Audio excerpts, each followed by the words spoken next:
Hello, everybody, and welcome to this month's Contract Administration Practice Group call. Doug and Jim, over to you. Thank you, Matthew. Welcome, everyone.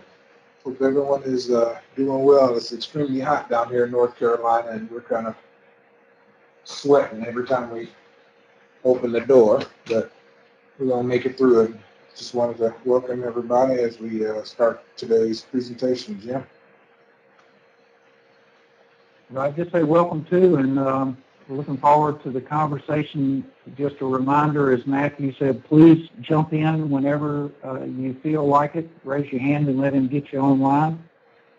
Let's get started, Doug. Okay, we are discussing terminations of construction contracts. So when terminations are necessary, and this slide may look familiar, I modified it a bit when we were talking about weather delays. But when termination is necessary, you need to look to your contract. Most construction contracts have clauses that address termination, and there's typically two different types of terminations that they provide for. One is termination for cause or default, which either party has a right to, and the other is termination for convenience, which typically is reserved for the owner. We will be basing our discussion today on the language used for the AIA contract documents, and as we go through that will be our reference point. If you want to chime in or add input about any other of the contract documents that are out there, please feel free to do so and just raise your hand or type in the chat box and let Matthew know. In most cases, termination is a losing proposition for both parties. Terminations for cause or terminations for default almost always lead to litigation. It's going to cost more money even if the termination is proper, and if it's improper, you definitely will be held liable for some additional damages and additional costs. So termination should be an absolute last resort, or absolute last resort, excuse me. And you should, in my opinion, do everything you can to try to avoid having to go through a termination process. So first we'll talk about termination for cause. As we said before, both the contractor and the owner have the right to terminate for default. And if you reference Article 14 of the AIA documents, the 201, the general conditions, it's laid out there in Article 14. This is just a brief paraphrasing of what's in those terms. And first we'll look at the contractor, and he may terminate if the work is stopped for 30 consecutive days for any of the following reasons.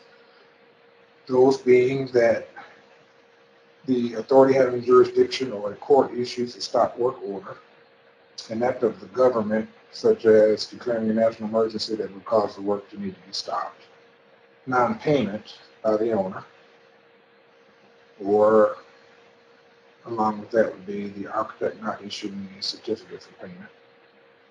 And if the owner fails to provide evidence of financial capability upon request, which the contract, AIA contract documents require that the owner do so upon the request of the contractor. So if the owner fails to do that, to provide that evidence, that would be a cause for the contractor to terminate.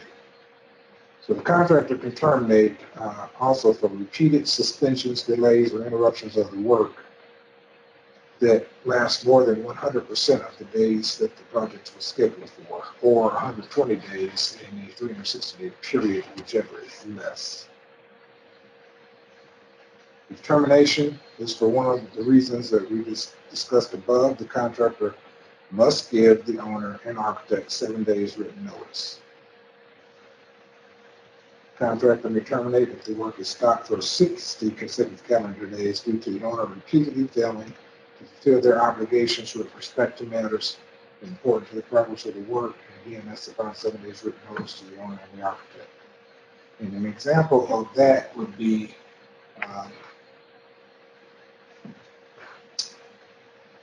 not providing um, the owner's responses to questions that the owners may need to answer, not responding to RFIs in a timely manner, even though that is the duty of the architect. That would still be an action that the contractor could terminate for by going against the owner, and then the owner would turn around and go against the architect. So any of these other obligations, other than the ones that were listed above that we talked about, if the owner fails to fulfill those obligations and it causes the work to be stopped for 60 to 70 days, then that would also be a reason for the contractor to be able to terminate. I'll give you, Doug, I'll jump in and share an example of something that we were able to avert these terminations, but during a natural disaster in some of the coastal areas, the local inspections departments can become overwhelmed, and even though perhaps construction could continue on a site, the inspections department was so busy trying to assess damage and decide what properties were safe to re-enter that they could not continue with inspections to keep projects that were able to be underway on schedule. So we've had, in some places where there have been natural disasters, this issue come up that the contractors were able to prove cause, and because they couldn't continue work just due to the absence of inspections. So it's something that teams, engineers, architects, the owners, and the local municipalities were able to come up with solutions to avert that, but that might be another example. Matthew, before we go on to the next slide that talks about owner termination, do we have any comments or questions from the audience? Yeah, we had one comment came in here from Kevin. He just said that when the contract includes a performance bond such as AIA A312 or EJCDC C610, the termination procedures of the bond will typically govern over the termination provision of the general conditions.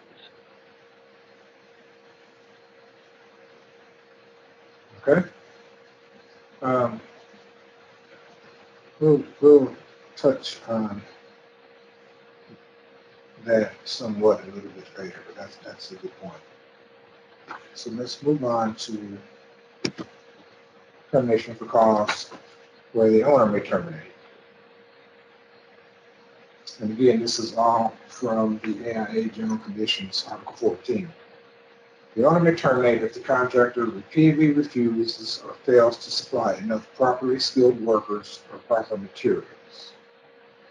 If the contractor fails to make payments to subcontractors, if the contractor repeatedly disregards laws, codes, ordinances, and the like, if the contractor otherwise is guilty of a substantial breach of the construction documents. And when any of those situations exist, upon certification of the initial decision maker, and after giving the surety 7 days written notice, the owner may terminate. Now, note there that there are two conditions precedent that have to occur before the owner can terminate. And that is that the initial decision maker must certify that there is sufficient cause for the owner to terminate, and 7 days written notice must be provided to the surety. So those things have to happen before the owner can terminate. And once the owner does terminate, the owner may exclude the contractor from the site and take possession of all materials, equipment, tools, and construction equipment and machinery on site owned by the contractor. So the contractor allows the owner to take possession of those items, and that is for the purpose of the owner being able to use that to complete the project. The owner can accept assignments of the subcontracts, and the owner can finish the work by whatever reasonable methods the owner may deem expedient. So, if the owner has terminated a contract for cause, whatever reasonable method that he deems expedient, he can use to get the work done. He can, examples of that, go out for bids again. He can just select a contractor, even if it's not on a public job, just select a contractor without going through the bid process. He could, as he accepts the assignments of subcontractors, hire someone to act as a construction manager to deal directly with those subcontractors, or not necessarily hire another so-called general contractor. He could act as a general himself and take the assignments of the subcontracts. So whatever way he deems expedient, he can choose to go.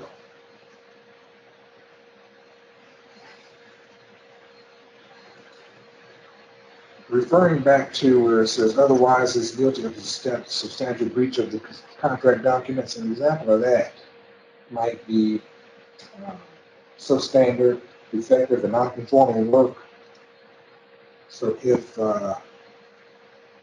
there's non-conforming work, and you can also refer, or we need to refer back to the general conditions where it talks about non-conforming work and the notice requirements there and the opportunity for cure.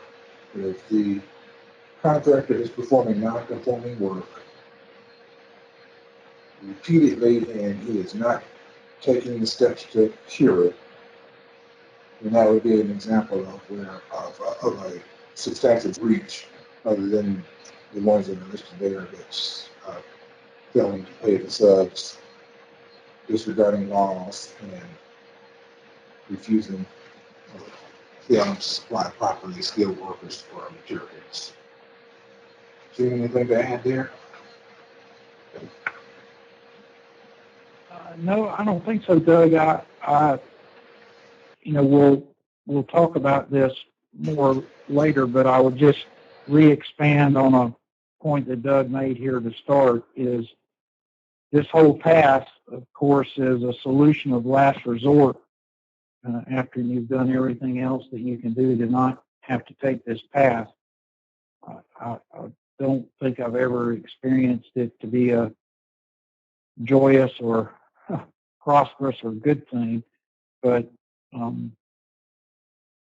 at the same time, if this is the path that you have to take, it's better to take it early rather than late. I guess that may sound a little bit like I'm talking out of both sides of my mouth, but I think delaying this decision makes it even more difficult. Again, that is something I would agree with, and we can touch on that a little bit later on, but I just want to make a comment. There was, to Jim's point, do it sooner rather than later. There was a case, and I don't have it in front of me, where the situation occurred where the owner had cause to terminate a construction contract, I believe, and I'm going from memory here, so don't hold my feet to the fire, but I believe that in that case, the owner actually gave notice to the contractor, but did not actually give the formal termination notice. He gave notice that the contractor was in default, but did not give notice of termination for a period of about 11 months. So 11 months after the situation arose and gave cause for the termination, then the owner decided that he was going to terminate the contractor. And then the contractor, as we said before, probably 99.9% of the time, when it's a termination for default, it's going to end up in litigation.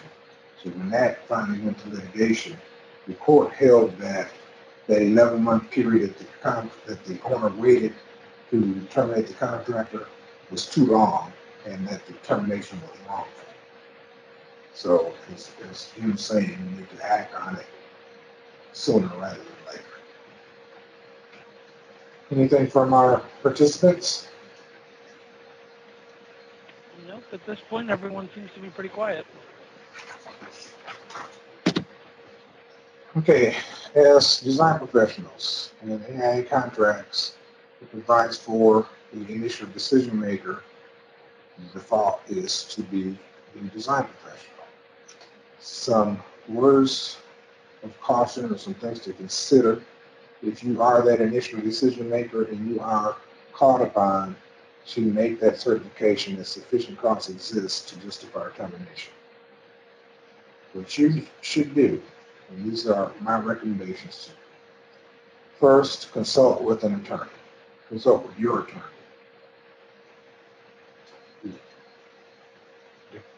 Defaults and terminations are serious matters. They are very litigious matters. It would be well worth your time and money to have a conversation with a good construction law attorney, if you don't have one already, prior to actually writing that certification. The owner is going to be relying on that certification. The contractor is going to try to use that certification against you, so you need to make sure that when you do it, you're right. I would also advise you to notify and consult with your insurance carrier. You need to put them on notice.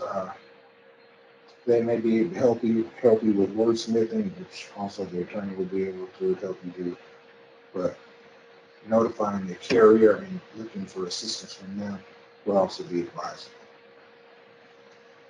Make sure that you, as the professional who is actually doing certification, that you believe that there's sufficient cause. Just because the owner is having an issue with the contractor or doesn't like the contractor or the project manager or superintendent or woke up on the wrong side of the bed that morning is not justification for termination. So if you're working for the owner, you need to be cognizant of that, but you also are a licensed professional and need to hold up to those standards so you can make sure that you are doing what is professionally prudent and not doing something just to make your owner happy. If there's not sufficient cause and the owner is asking you to do so, I would advise you not to do it and have that discussion with the owner.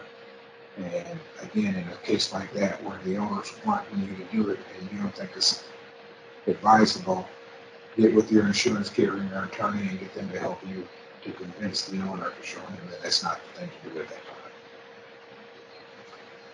I'd also advise you to avoid making absolute statements and to state your opinion. So an example would be, I would avoid saying, this is to notify contractor ABC that you are in default of the contract. That is a definite absolute statement. Being in default of a contract is a matter of law, and we aren't here to practice law.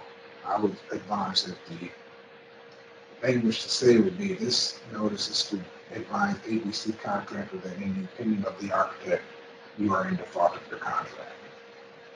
You can't get in trouble for stating your opinion. You can't get in trouble for putting something forth as a fact, especially if that fact that you're putting forth is not true. So avoid making those absolute statements and phrase it to where it's your opinion. You should also be clear and concise and explain the reason for your opinion. It is our opinion that you are in default because you have failed to supply skilled workmen on the job for the past 7 days. So be specific as to what it is that gives rise to your opinion as to why the contractor is in default. And as our friend Jack Webb has said over and over, just the facts. Stick to the facts and just the facts. Keep opinion out of it. Keep all the fluff out of it. Just clear, concise, strictly the facts. Jim, anything to add? Well, I would add one thing, and then I'd like to pose a question. that last one there for sure, that there's just no place for emotion here. And it seems to me that when the most troublesome issues occur, it's when people let their emotions get away in this process. Like Doug has said, you stick to the facts and just the facts and don't let your emotions get involved with the process. And if there is merit there, then you'll find it. And to focus on that word merit, I'd be curious if anyone that's participating works or practices in an area that has a certificate of merit process for litigation. And for those that maybe don't know what that is, we do not have that in North Carolina. We have tried before to establish a certificate of merit process whereby a similar professional, another architect or a group of architects, may look at a legal action and offer to the court an opinion that, yes, this lawsuit has merit and it should continue. Or perhaps, no, we find no merit in this lawsuit, and so therefore we recommend it does not move forward.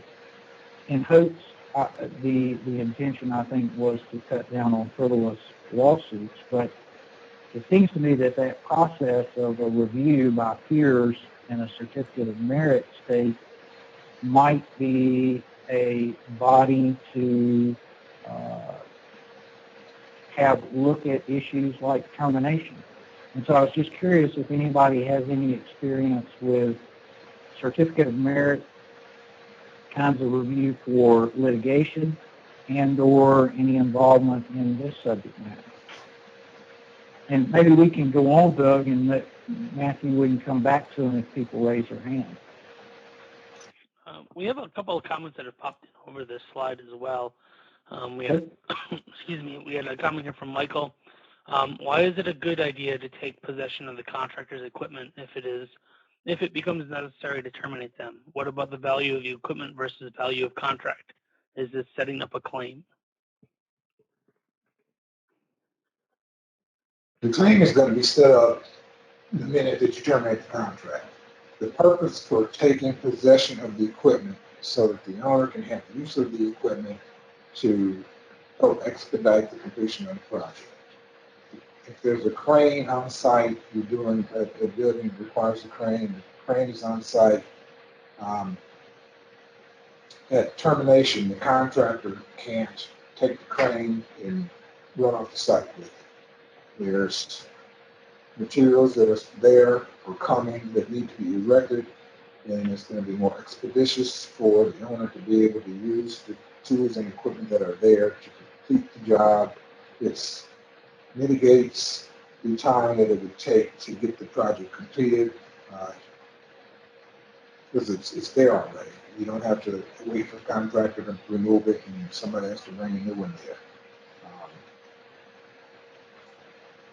The owner's taking possession of it, the owner is not taking ownership of it. So once the project is complete, the ownership would revert back to the contractor.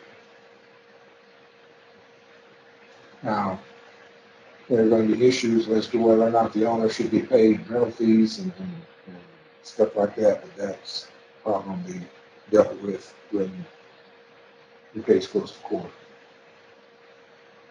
But an argument could be made that, yeah, it's my crane. Owner, you're using my crane to complete this project.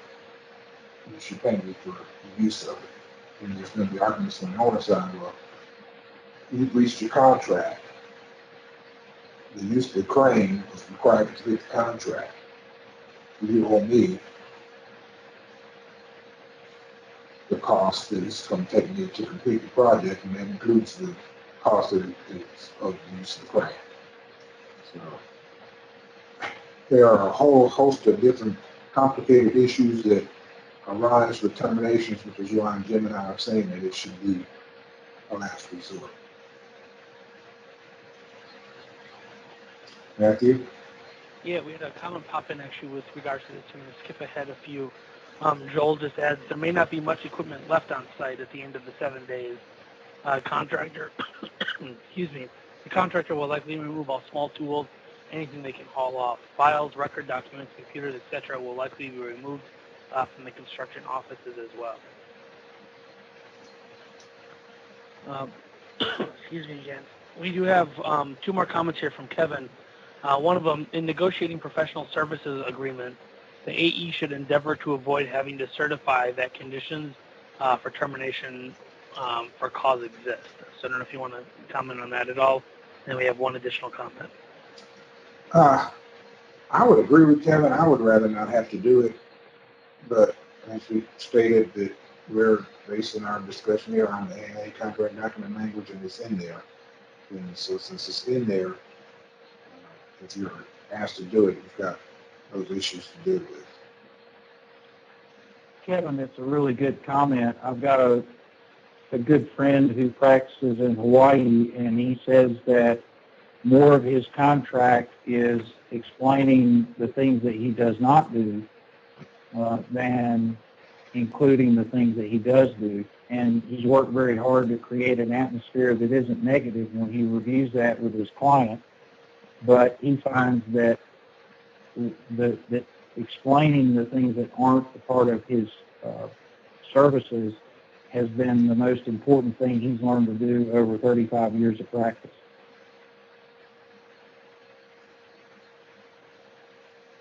Yeah, and leading off of that, there's another comment here from Kevin. Says if the AE has such responsibility, then it's likely they may get dragged into litigation that will result from the termination. That is true. Very true. So, again, I agree with Kevin. If you can get it out of your contract, you probably should try.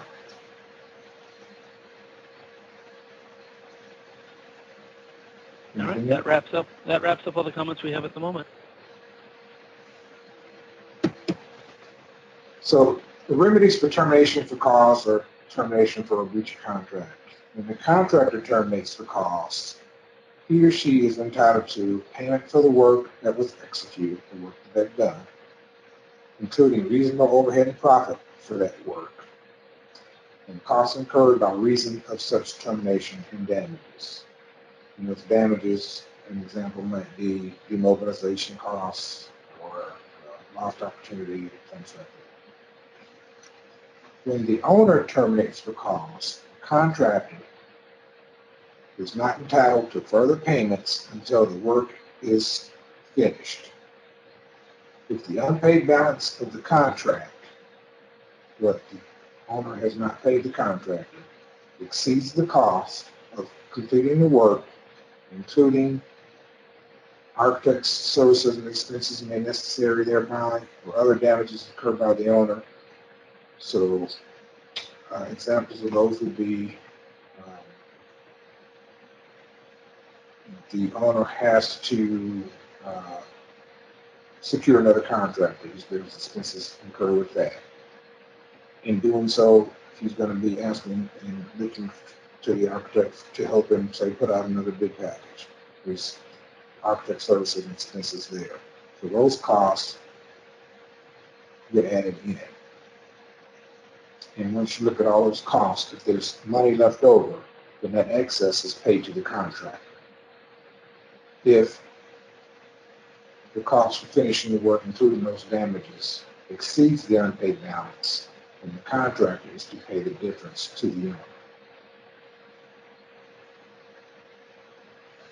Now, let me pause there and see if Jim, if you have anything to add, and see if there's any questions about the remedies from the audience. No, I think you got that covered, Doug. I don't have anything to add unless we get some questions.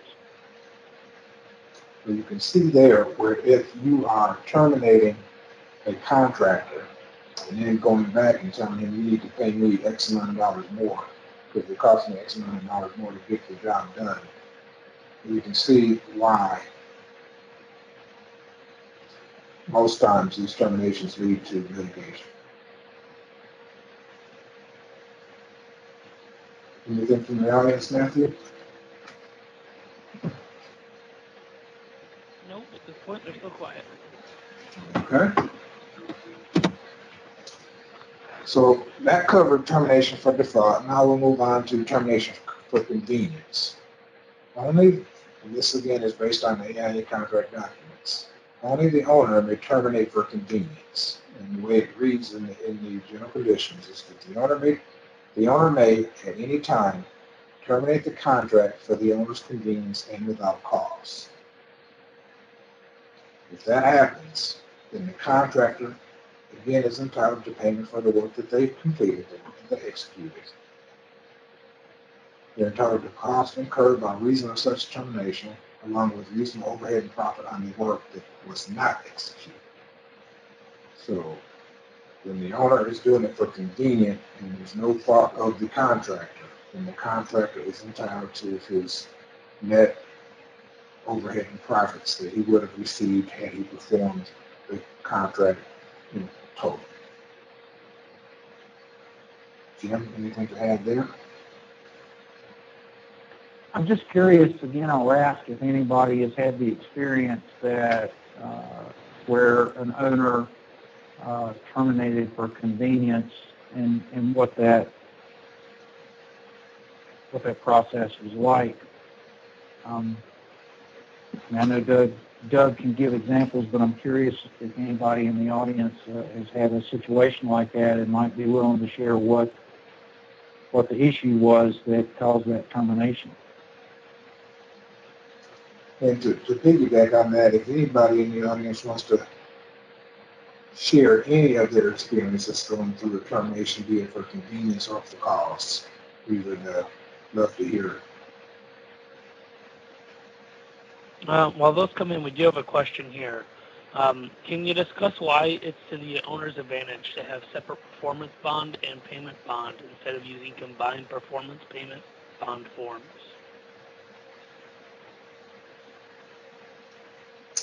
I don't know that I've ever seen the forms combined. I think in my experience, there's always been a performance bond and a separate payment bond. I don't know. I don't know that there's an advantage of one over the other. I've never seen them combined. Same for me, Doug. And that may be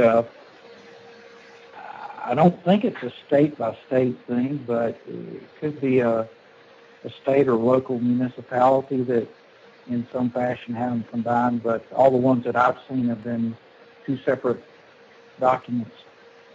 You know, we always talk about performance and payment bond together. You have contract, you have to have a performance and payment bond. And even when you say it, it sounds like it's one thing, performance and payment.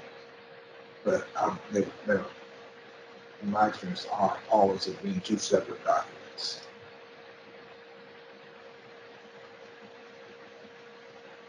Are we moving on, Matthew, or do we have anything?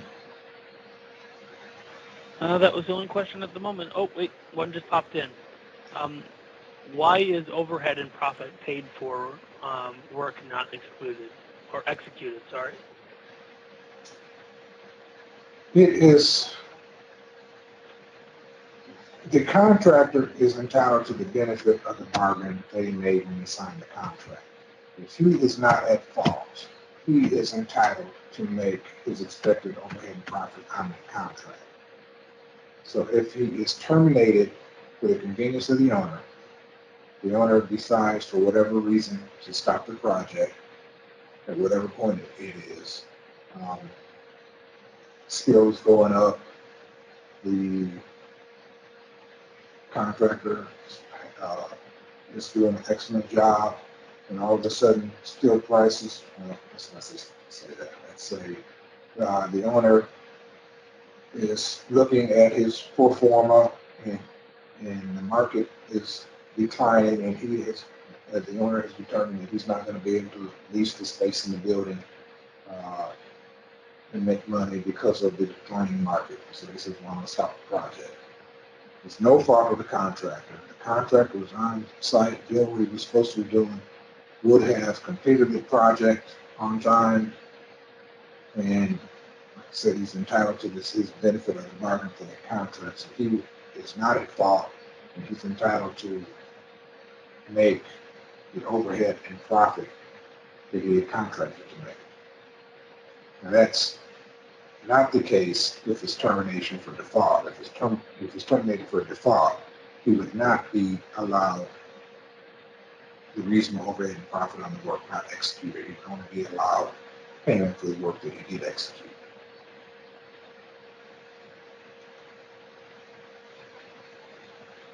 Anything else, Matthew?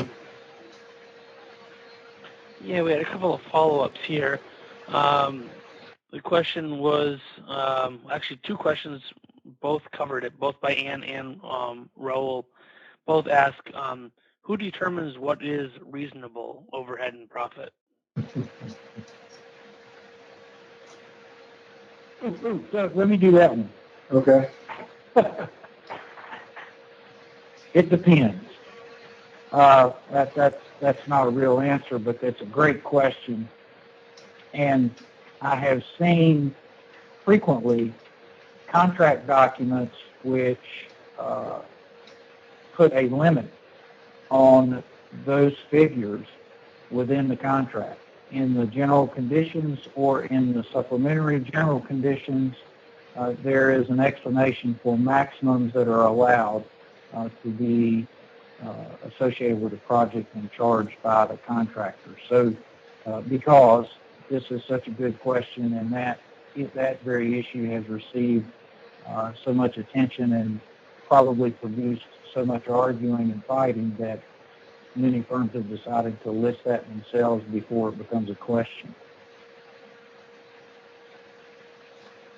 That's a good answer, Jim. To add on to it, should the case go to litigation, we're going to be calling in experts, industry experts, other contractors to testify as to what is a reasonable overhead and profit. And if it's in court, then the finder of fact, which would be either the jury in a jury trial or the judge in a bench trial, they're going to be the one that's going to determine what that reasonable overhead and profit is. So I would say the better option would be, as Jim discussed, is that you agree to it and put it in the contract rather than relying on a jury or a judge that has or may have no experience or understanding of the construction industry, and leaving it up to them to make that determination. Because you don't know where they're going to come out and whether it's going to be advantageous for the owner or for the contractor. It could be that they determine something that is reasonable and fair.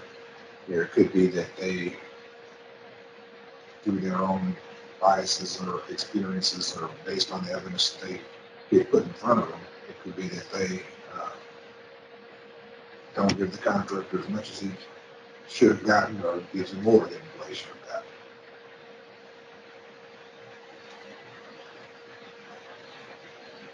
Matthew? You have answered the questions. Okay.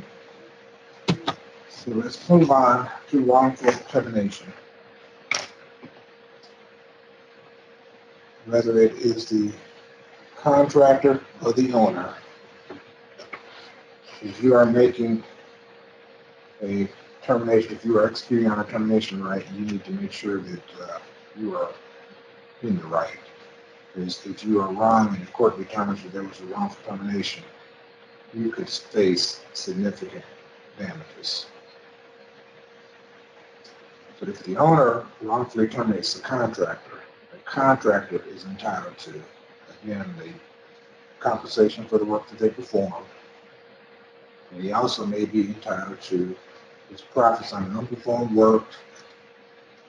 And also there are damages and claims that he also could receive, a claim for destruction of business, interest on payment, because these court cases typically take several months, if not years, to resolve. Attorney's fees, court costs, so the dollars start adding up if you are found to have wrongfully made a termination. And get your calculator out, because the damages are going to pile up. And if a contractor wrongfully terminates the contract, the owner is entitled to the difference between the owner's cost to complete the remaining work and the remaining balance of the contract. The owner also may be entitled to the reasonable cost for the delays in hiring a new contractor, additional services of the design professional, again, interest and attorney's fees, actual damages where he's lost rent or lost sales. Say you were doing a big box warehouse like a Costco or a BJ's or something like that. And because of the termination, the contractor terminated with the owner. There was a delay. He had to get another contractor on board, and it took an extra 6 months to get the project completed. And 6 months of sales that the owner was deprived of. The owner can claim that as damages, and the contractor could be liable to the owner for lost sales for the 6 months. So the damages can be very significant if you are found to have wrongfully terminated a contract. Now think about that. Again, if you are this initial decision maker and you are asked to certify that there's sufficient cause for a termination, and you've done that, and then it's found to be wrongful. Now you've got both the owner and the contractor that could be looking to you to help for those damages because you've made that certification.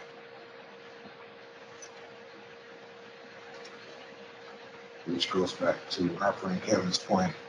If you can get out of your contract, you probably would be advisable to do so. Jim? Anything to add? No, I don't think so, Doug.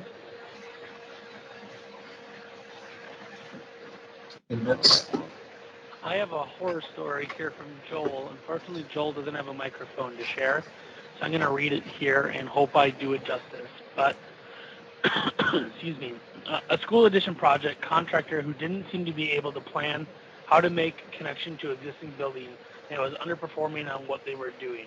Suggested to the owner that they take a look at the performance bond process. Had a meeting with the contractor owner, Surity's representative, began working in the field to see what was happening or not happening. The contractor worked even slower. They acted as if they were going to get terminated. And on the day when they could first be terminated, they were. The Surity notified a replacement contractor who spent a month figuring out what had and hadn't been done, what needed to be fixed, and did a great job completing the project. No litigation arose, miraculously.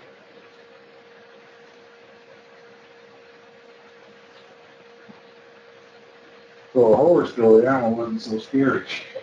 Such no litigation going on there. Terminations can be very difficult to deal with. Relationships can be damaged. Reputations can be damaged. And again, I think it's something that you should try to avoid. And thanks for sharing. So we're going to move on and talk about what some of the proper steps are for a termination, some things to consider and to look at. First, review all the contract terms and follow them precisely, including all notice provisions. Some terms call for providing notice and allowing a chance to cure the default, and then a second notice before termination is allowed. We talked about that somewhat before with the non-conforming work. So it's not just the Article 14 termination that you need to look at. You need to look at the entire contract is if the cause for termination is not one of the ones that's listed in Article 14 and it's for, say, not complying with the schedule or effective work. You need to go back as well and look at those specific terms to deal with that in the contract. Consult with your attorney prior to starting termination procedures. Consider which type of termination you want to follow. Whether it's default or convenience, and make sure that you take that into consideration. As we talked before, if you're doing it for convenience, contractor's entitled to his anticipated reasonable overhead and profit. If you're doing it for cause, the owner can take possession of tools and equipment, and it may be advantageous for you to do one or the other based on the situation that you're going through. Again, exhaust all other options first. I would suggest that you consider suspending the work to allow the other party the chance to cure the breach. In the contract documents, I believe that there are language both that allow the owner and the contractor to suspend the work. If the contractor is not been paid, he can suspend work, give the owner a chance to cure prior to terminating, and the owner can suspend the work also to give the contractor a chance to cure prior to termination. So look at all your options that are out there. If you're the owner, you can consider supplementing the defaulting contractor or removing some of the work scope. Do a change order to take some of the scope out of his contract, get another contractor to complete that part of the work, hire another contractor to come in and help support him. Those are two methods that you can use to avoid going through the nightmare of a termination. We talked about this before too. Know when to pull the trigger. Don't act too soon or too late. I gave the story about the contractor that waited, not the contractor, the owner that waited 11 months after the event arose and was deemed to have wrongfully terminated because he waited too late. You don't want to do it too soon, because again, you don't want to be found to have wrongfully terminated because you didn't give the contractor or the owner the opportunity to cure the default. As far as notice goes, the preliminary notice is to be given by the design professional. The actual notice should be given by the terminating party itself. So the 7-day notice can come from the design professional. After the 7 days, the notice that says you are hereby terminated needs to come from the owner, not the design professional. Notice needs to be clear, again, clear and concise. Stick to the facts, explain what the default is, why you think that there's defaults. If you're doing the notice that's going to allow them to cure, tell them how long they have to cure. Just spell it out in your notice so your notice is clear and concise. Other options that you might consider prior to going right to the termination is withholding payments, refusing to pay for defective work, assessing liquidated damages, asking for a change in personnel. It could be that there are personality conflicts. The owner could correct defective work and not charge the contractor. And one that you should look into also is requiring the surety to get involved. Continuing on, if you are going to go through the default with the termination, make sure that you satisfy any preconditions to termination rights. For example, the certification by the initial decision maker and notifying the surety. If you don't follow the procedures precisely, then the court most likely will find that the termination is wrong.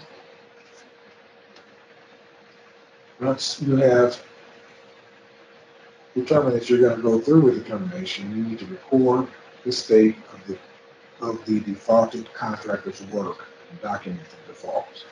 Pictures, videos, architect's field reports, engineer's field reports, your own site observation reports. If you're the owner, you need to document the condition that the work is in, and you need to document what the default is. If it's a schedule issue, have copies of the original schedule, the makeup schedule, the request for a revised makeup schedule, the repeated request that the contractor didn't respond to, if it's defective work, pictures of the defective work, architect's reports saying that the work's defective, your documentation where you've asked them to correct it, just document. Another thing before you actually pull that trigger is to determine if you can get the work completed by a replacement contractor. You may run into warranty issues if equipment is partially installed and another contractor is coming in and a different contractor is installing it than the original contractor that started it. That replacement contractor may not warranty the work. You may run into warranty issues from the manufacturers by being put in by two different people, two different contractors. You may not be able to get a contractor that's going to want to touch the project at all. So you need to look into that and make that determination first, because you could be in a worse situation than trying to work something out with the original contractor. Notify your insurance company, and that's for the owner, the architect, and the contractor. If I'm the architect and I know that my owner's about to terminate, I'm going to get with my insurance carrier. If I'm the owner, I need to do it as well, because some of the insurances that the contractor has been carrying and the owner now is going to have to carry. From the contractor, there are some insurances that you're carrying that you're going to want to stop. So all three parties need to take that step. Have a terminate, if you're an owner, have a termination for convenience safety net. And what that is, what I mean by that is, have a clause in your contract that says, in the event it is determined that a termination for default was unjustified or wrongful, then the parties agree that the termination will be treated and paid for as if it had been a termination for convenience. So what that does is that protects the owner such that if he says, I'm going to terminate the contractor for default, he's behind schedule. You get to court and the contractor shows his delays were not his fault, they were justified, they were weather delays or whatever they were. And the court says it's wrongful termination, Mr. Owner, you wrongfully terminated the contractor. The contractor, instead of being able to say, okay, here are all my damages for all the issues, the owner turns around and says, well, wait a minute. You agreed when you contracted with me that if I wrongfully terminated, we were going to treat it as a termination for convenience. And so this was a termination for convenience. You get paid per what the contract allows for termination for convenience. The work you've done up to that point and your overhead and profit. All the other damages go away. So consider supplementing the defaulting contractor or removing some of the scope of work. We've done that before. Consider the possibility of negotiating a termination with the contractor. Get with them and sit down. Negotiate a deal, negotiate a settlement to avoid all the issues of going to court. The time, the expenses of the attorneys, court costs, and all. Sit down, and you can have attorneys involved in the deal, but sit down and do it at arm's length across the table as opposed to going through the legal process. And always mitigate damages. You're obligated to mitigate damages. It's a matter of law to protect parties. And we are about winding down. So before we move on to the next couple of slides, which we will get through pretty quickly, let's see, Jim, if you have anything, or if you have anything else from the audience, 'cause that's pretty much covers everything we had on termination. Right. No, I don't, Doug. I think that's a great outline of the proper steps. Matthew, anything? We have some comments here from Kevin. I'm going to kind of just go through them quickly so that they can be addressed, but I'm not sure if we'll have time to touch on all of them. The first one from Kevin was, it may be worth pointing out that when the termination clause is exercised, the quote-unquote contract is not terminated. Rather, the contractor's right to perform the work is terminated. The party should retain the contract in effect so that its termination and claims and dispute provisions continue to govern. So I thought that one was important to point out. Additionally, Kevin says important for all notices required by the contract, particularly termination notices, to be delivered in accordance with the contract's notice provision. And then he has some other comments here. Some AEs like to copy the contractor's surety on the correspondence when they have a disagreement with the contractor. Can you possibly comment on the time manner for which to do this? Should it be done at all unless the owner is the owner is terminated? So it was a question he had for that one, and there's one additional comment afterwards. Jim, I'll let you address the surety question. We've covered that in the past. Okay. Jim, are you there? Well, yeah. I am. Can you? Sorry, Matthew. I'm not sure I followed that question. Would you? Sure. Could you do that again? Yeah, no problem. So it says some AEs like to copy the contractor's surety on the correspondence when they have a disagreement with the contractor. Can you comment on the time and manner in which to do that? And should it be done at all unless the owner is terminating? Well, so I'll share my experience is that 25 years ago or 30, it did make a difference. The surety was interested in how their contractor was performing and often reacted to a copy of some concerning letter of progress or lack of progress. In the last 10 years, it seems that the sureties have stopped reacting to those kind of friendly notices or shots across the bow, if you will, and are only interested if you send them that sort of correspondence or if you call them to have you answer the question, have you terminated my contractor? And if you say no, they say, well, call me when you do.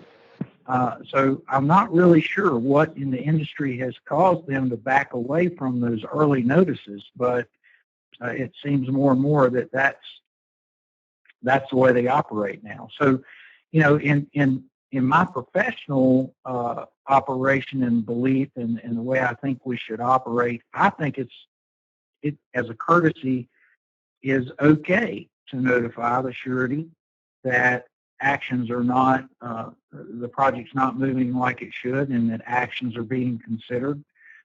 And then if they choose not to react to that, well, okay. But at least they have an opportunity to know that the person that they are insuring, if you will, is not performing to the level that they should. And I don't know if that's a fair answer or response or Doug, if there's anything to add to that, but that's sort of been my experience. I agree with you 100%, Jim. Okay, then there's just one last comment here. Just says that proper construction contract admin, particularly payment, is a must at all times, or else in the event of termination, when the surety is called in, the forensics engineer consultant will see that the CCA lapses, and the surety will use that as a grounds to escape its obligations under the performance bond. True statement. Thanks, Kevin, for your input. It's always appreciated. And we're going to move ahead. We're going a little long. I said, that was the end of the discussion on termination. So I'm going to change subjects here briefly and review a question that was asked of us last week by one of the group members. And his question is on the screen. So what's your experience with conformance sets? For example, construction documents updated to include all addendum.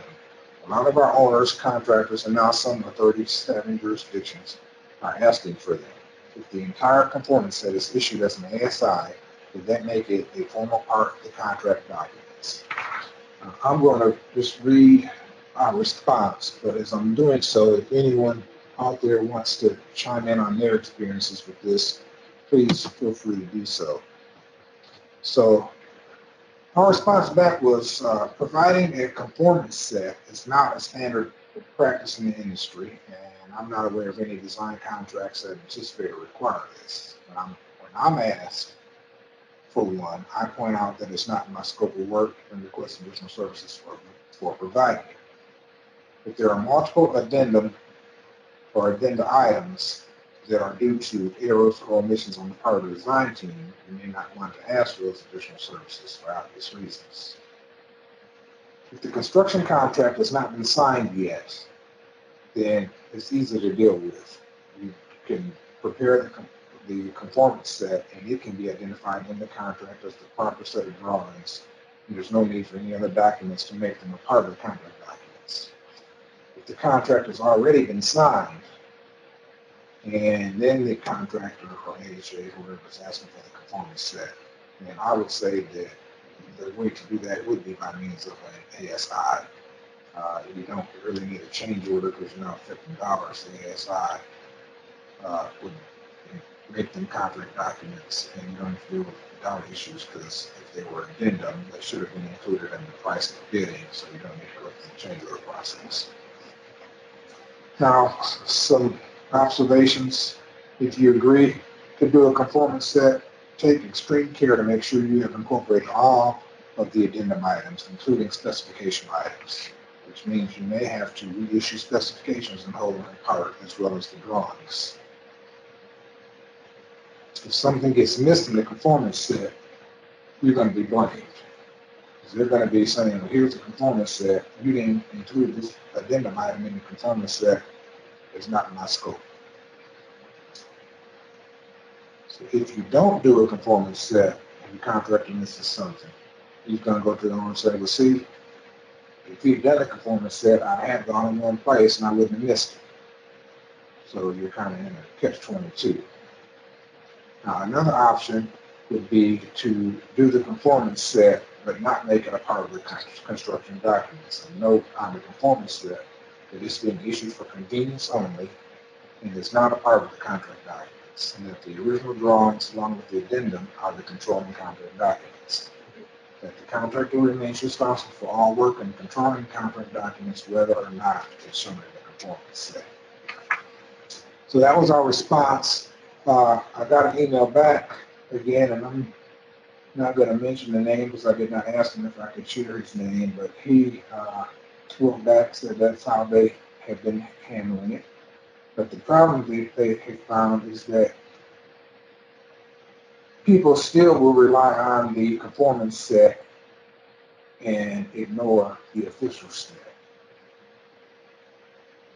There's issues if the conformance set is not clouded and identified properly, and they start to track changes. And he also said that he has found that when they do conformance set, the draftsmen and consultants will sometimes take that as an opportunity to make corrections to items that they might have missed that weren't in the addendum.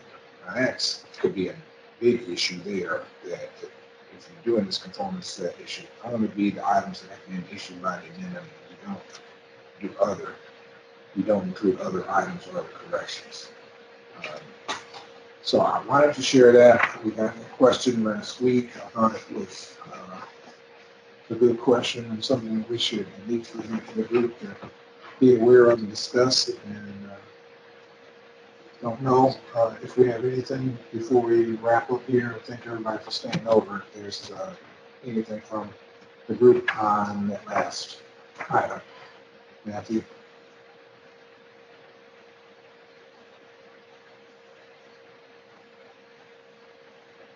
I'll just add, Doug, before Matthew gets on there, that if anybody has subject matter that you'd like to review and have us discuss in September, please email Matthew or Doug or I and let us know what those are. We always appreciate that, and I think it really adds true substance to what we're doing. So please send in those ideas, and we'll explore getting those on our webinar in September. Matthew? All right. Well, thank you, Douglas and Jim. As you did say, the next meeting will be in September. We are going to take some of the summer off. But as a reminder for everybody, feel free to go back and look at any of our old sessions you may have missed, or recap this session in more detail by going back to watch its recording. That'll be posted again on the YouTube channel in the next week or so. So with that, again, thank you both, Douglas and Jim. You've earned your 2 months off. Please enjoy your vacation. We look forward to seeing everybody when we start back up in September. In the meantime, a reminder for those that may not know, we do have other practice groups of CSI that you may want to join or sign up for. Some of those will be having some sessions over that next 2 months in case you're having a withdrawal from CSI practice groups. Feel free to check some of those out, and we look forward to seeing you soon. Thanks, everyone, and have a good day.